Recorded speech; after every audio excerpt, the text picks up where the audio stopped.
श्री सद्गुरुदेव भगवान की जय। श्री सीताराम सरकार की जय। श्री राधा रमण लाल की जय। श्री गौरी शंकर महादेव की जय। सभी दर्शकों और भक्तों को कोटि कोटि प्रणाम। सबको प्रेम भरा जय जय श्री राधे। सभी भक्तों से अनुरोध है, कृपया आज का सत्संग बहुत ही महत्वपूर्ण है।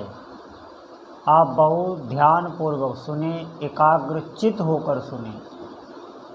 निश्चित ही आपके जीवन में मंगल आएगा, निश्चित ही आपके जीवन में सौभाग्य आएगा।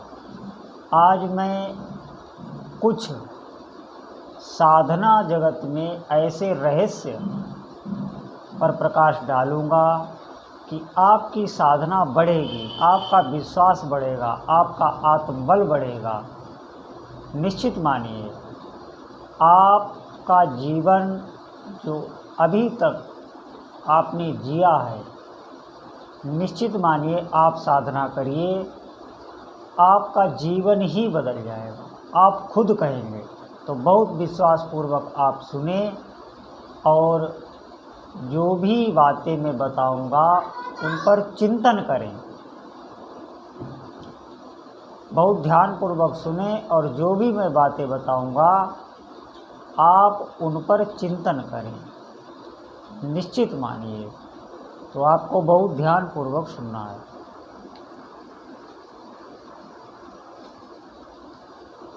शास्त्रों में नाम की महिमा के इतने अधिक प्रसंग हैं कि उनकी गणना करना बहुत ही कठिन कार्य है। इतना होते हुए भी जगत के सब लोग नाम पर विश्वास क्यों नहीं करते? नाम का साधन तो कठिन प्रतीत नहीं होता। पूजा, होम, यज्ञ आदि में जितना अधिक प्रयास और सामग्रियों का संग्रह करना पड़ता है, कितना अधिक धन व्यय करना होता है, तो नाम जप में तो ये सब नहीं करना पड़ता। फिर भी सब लोग भगवान के नाम के परायण नहीं हो पाते, उस पर विश्वास क्यों नहीं कर पाते? इसका उत्तर यह है कि नाम परायण होना, नाम के आश्रित होना जितना मुख से सहज कहा जाता है, वास्तव में उतना सहज नहीं। बड़े पुण्य बल से भगवान के नाम में रुचि हो पाती है। शास्त्र पढ़ना, उपदेश देना, बड़े बड़े शास्त्रार्थ करना, बहस करना, तर्क करना, परंतु निश्चिंत मन से विश्वास पूर्वक भगवान का नाम लेना बहुत कठिन है। जन्म जन्म मुनि जतन कराही, अंत राम कहीं आवत नाही। कुछ लोग तो इसकी ओर ध्यान ही नहीं देते, और जो कुछ ध्यान देते हैं उन्हें इसका सहजपन, इसका सरलपन देखकर अश्रद्धा हो जाती है। वे समझते हैं कि जब बड़े बड़े यज्ञ, तप, दान, सत्कर्मों से पाप वासना का तो नाश होता नहीं, मन की वृत्तियाँ शुद्ध होती नहीं, सात्विकता तो आती नहीं, तब केवल शब्द के उच्चारण से, शब्द के स्मरण से क्या होगा? ऐसी बुद्धि उनकी बन जाती है। वे लोग इसे मामूली शब्द समझकर छोड़ देते हैं। कुछ लोग पंडिताई के अभिमान से, शास्त्रों के बाह्य अवलोकन से, केवल शास्त्र पटुता, उनकी बुद्धि में शास्त्र का ज्ञान आ गया है, तो इस कारण वे नाम का आदर नहीं करते। अपनी विद्वता के कारण वे नाम का आदर नहीं करते। पाश्चात्य शिक्षा प्राप्त पुरुष, जो पाश्चात्य शिक्षा प्राप्त, जो विदेश हैं, विदेशी जो महापुरुष हैं, वो प्रायः आधुनिक पाश्चात्य सभ्यता की माया मरीचिका में पड़कर ऐसी बातों को केवल एक झूठ एक गप ही समझते हैं। जो पाश्चात्य देश के विचारक हैं, पश्चिमी सभ्यता के विचारक हैं, वो भी इसको सही नहीं मानते। कुछ सुधार का दम भरने वाले लोग संसार का सुधार केवल हमारे बल पर होगा, ईश्वर है ही क्या, उसकी आवश्यकता तो घर बाहर सन्यासियों की है, हमें उससे क्या मतलब, हम अच्छा काम करेंगे तो अच्छा फल हमें मिलेगा। ऐसे चिंतन रखने वाले भी भगवान के नाम का तिरस्कार करते हैं। भगवान के नाम का स्मरण प्रायः विपत्ति काल में होता है, जब मनुष्य के सब सहारे छूट जाते हैं, कहीं से कोई आशा उसे नहीं रहती, कहीं से कोई आश्वासन नहीं मिलता, जगत के लोग मुख से बोलना नहीं चाहते, निर्धनता, निर्जनता, आरोग्यहीनता और अपमान से मन घबरा उठता है। दुखों की विस्मयी ज्वाला से हृदय दग्ध होने लगता है, जलने लगता है। मित्र, स्नेही, सुहृद और घरवालों का एकांत अभाव हो जाता है, तब प्राण रो उठते हैं। हृदय खोजता है किसी ऐसी शीतल सुरम्य वस्तु को, जिसे पाकर उसे कुछ शीतलता, कुछ शांति प्राप्त हो सके। ऐसे दुख समय में छटपटाते हुए व्याकुल प्राण स्वाभाविक ही उस अनजाने और अनदेखे प्रीतम की गोद का आश्रय ढूंढने लगते हैं। ऐसे अवसर पर बड़े बड़े शास्त्राभिमानी, शास्त्रार्थ में तर्क युक्तियों से ईश्वर का खंडन करने वाले, धन और पद के मद में ईश्वर को तुच्छ समझने वाले, विषयों की प्रमाद मदिरा के अविरत पान से उन्मत्त होकर विचरने वाले मनुष्यों के मुँह से भी सहसा ऐसे उद्गार निकल पड़ते हैं कि हे राम, हे ईश्वर, अब तू ही मुझे बचा। ऐसे लोग भी नाम का आश्रय लेने लगते हैं, जो बहुत अभिमानी हैं, जो ईश्वर को नहीं मानते, ईश्वर की सत्ता को नहीं मानते, लेकिन जब ऐसी विपत्ति परिस्थिति माया उत्पन्न करती है तब वो भी चिल्ला पड़ते हैं, तेरे बिना अब कोई सहारा नहीं। ऐसे ही विपत संकुल समय में जिह्वा स्वच्छंदता से भगवान का नाम उच्चारण करने लगती है, और ऐसे ही शोक मोहपूर्ण समय में मन और प्राण भी नाम का स्मरण करने लगता है। इसी लोभ से तो माता कुंती ने भगवान श्री कृष्ण से विपत्ति का वरदान मांगा था। कुंती ने कहा था, हे कृष्ण, तेरा स्मरण विपत्ति में ही होता है, इसलिए मुझे बार बार विपत्ति के जाल में ही डालना।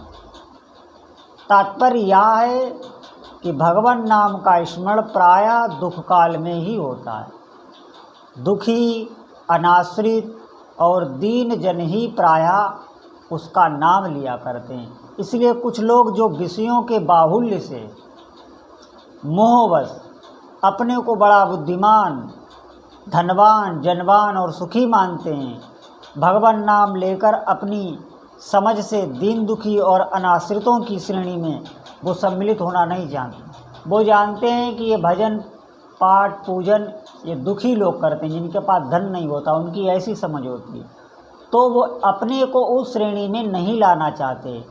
कुछ ज्ञानाभिमानी लोग ज्ञान के अभिमान में हरिनाम को गौड़ या मंद साधन समझकर त्याग देते हैं। जनता अधिकतर संसार में बड़े लोग कहलाने वालों के पीछे ही चला करती है। यही सब कारण है कि सब लोग हरिनाम के परायण नहीं होते। हम लोगों की एक सबसे बड़ी धारणा ये है, बहुत ध्यानपूर्वक सुने, कि हम इन धनी मानी बड़े बड़े लोग जो हैं, जिनका हमारे देश में बहुत प्रचार प्रसार है, हम उनका ही अनुसरण करते हैं। अगर वो भक्ति करते हैं तो हम पर रंग चढ़ता है, अगर वो नहीं करते हैं तो हम पर रंग नहीं चढ़ता है। मैंने भी देखा है ऐसा, धनी मानी लोगों का ही, ऐसे बड़े बड़े लोगों का ही हमारी बुद्धि पर बहुत फर्क पड़ रहा है। बाकी शास्त्र संत जो भी बात कह रहे हैं उनका हमारे हृदय पर फर्क नहीं पड़ता। ये बात यहाँ पर भी कही जा रही है। एक कारण और है जिससे नाम के विस्तार में बड़ी बाधा पड़ती है, और वह है नाम को पाप का साधन बना लेना। ऐसे लोग संसार में बहुत हैं जो पाप करने में जरा सा भी संकोच नहीं करते और समझ बैठते हैं कि नाम लेते ही तो पाप का नाश हो ही जाएगा। इसमें कोई संदेह नहीं कि हरिनाम पाप रूपी घास के बड़े ढेर को जलाने के लिए साक्षात अग्नि है। बड़े से बड़ा पाप नाम के उच्चारण मात्र से नष्ट हो जाते हैं।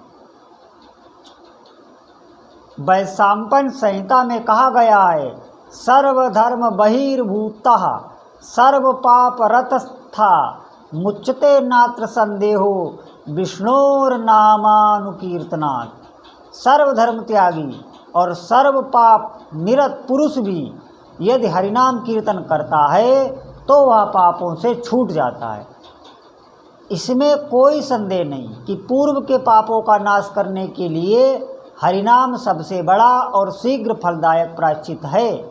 नाम के प्रताप से पापी मनुष्य भी भगवान के परम पद को प्राप्त हो जाता है। परंतु जो मनुष्य जानबूझकर भगवान के नाम की दुहाई देकर मन में दृढ़ संकल्प करके पापों में प्रवृत्त होता है, पाप करता है, उसका कहीं निस्तार नहीं होता। रोग निवृत्ति के लिए ही औषध का सेवन किया जाता है। परंतु जो लोग बीमारी बढ़ाने के लिए दवा लेते हैं, उनको सिवा मरने के और क्या फल मिल सकता है। इसीलिए पद्म पुराण का वचन है, नामनो बलात् यस्य ही पापर बुद्धि न विद्यते तस्य मर्द शुद्धि। जो नाम का सहारा लेकर पापों में प्रवृत्त होता है, वह अनेक प्रकार की यम यातना भोग करने पर भी शुद्ध नहीं होता। जे नर नाम प्रताप बल करत पाप नित आप ब्रजले पहुँ जाए ते अमिट दुष्कर पाप। इसमें कोई संदेह नहीं। परस्त्रीगामी और परपीड़नकारी मनुष्य भी अगर हरिनाम कीर्तन से शुद्ध होकर मुक्ति को प्राप्त हो जाता है, इसमें भी कोई संदेह नहीं है कि भगवान के कथानुसार चोर, शराबी, मित्रद्रोही, स्त्री, राजा, पिता, गौ तथा ब्राह्मण की हत्या करने वाला, गुरु पत्नीगामी और अन्य बड़े बड़े पापों में रत रहने वाला पुरुष भी भगवान के नाम ग्रहण मात्र से तत्काल मुक्त हो जाता है। पातक उपपातक महा जेते पातक और नाम लेत तत्काल सब जरत खरत ते ही ठौर। पहले के कितने भी बड़े बड़े पाप संचित क्यों न हो, सच्चे मन से भगवान नाम लेते ही वे सब अग्नि में ईंधन की तरह जल जाते हैं। परंतु इसका अर्थ यह नहीं कि भगवान नाम लेने वालों को पाप करने के लिए छूट मिल जाती है। भगवान का नाम भी लेंगे और साथ ही साथ मनमाने पाप भी करते रहेंगे, इस प्रकार की कुवासना है, उनके लिए तो फल उल्टा ही होता है। तो नाम की महिमा की दुहाई देकर पाप आप बिल्कुल न करें, आपके पिछले पाप सब नष्ट हो जाते हैं। ये बात सत्य है। आप भगवान नाम का आश्रय लें, आप पूर्व पापों की, पूर्व कृत्यों की ओर देखें भी ना, बिल्कुल। लेकिन जब से आप नाम का आश्रय लें, तब से तो मन में संकल्प करें कि अब पाप नहीं करना। अगर आप स्वभाववश आपके अंदर जलन भी होती है, स्वभाववश आपके पाप हो रहे हैं और आप करना नहीं चाह रहे, तो आप ये निश्चित मानें भगवान का नाम आपके पापों को मिटा देगा। और अगर आप उत्साह से नाम की आड़ में पाप कर रहे हैं, तो ये बात यहाँ पे कही जा रही। तो आप बिल्कुल ध्यान दें और भगवान के नाम का आश्रय लें। सभी पापों को मिटाकर आपको सुखों की अनुभूति होने लगेगी। पाप ही दुख का कारण है, निश्चित मानिए। सभी दुखों का जो हमें अनुभव हो रहा है इस जीवन में, घर परिवार में या जहाँ भी आप रहते हैं, जो भी विपत्ति है, जो भी दुख है, वो पिछले पापों से ही आता है। भगवान नाम का आप आश्रय लें, निश्चित मानिए आपका जीवन बदल जाएगा। बोलो जय जय श्री सीताराम।